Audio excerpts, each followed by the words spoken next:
Mauretania, an ocean liner designed by Leonard Pescott and built for the Cunard Line, was launched on the afternoon of September 20, 1906.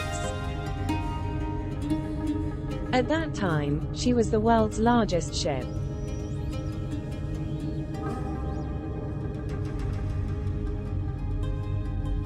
Painting by maritime artist James A. Flood. Visit jamesaflood.com for more information, and to view additional paintings.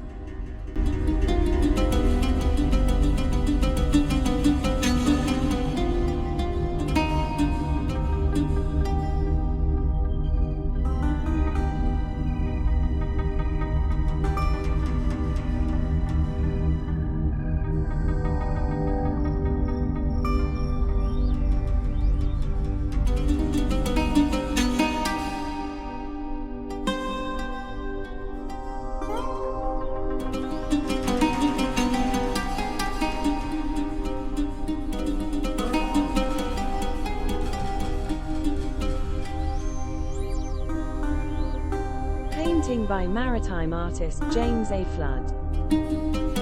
Visit jamesaflood.com for more information, and to view additional paintings.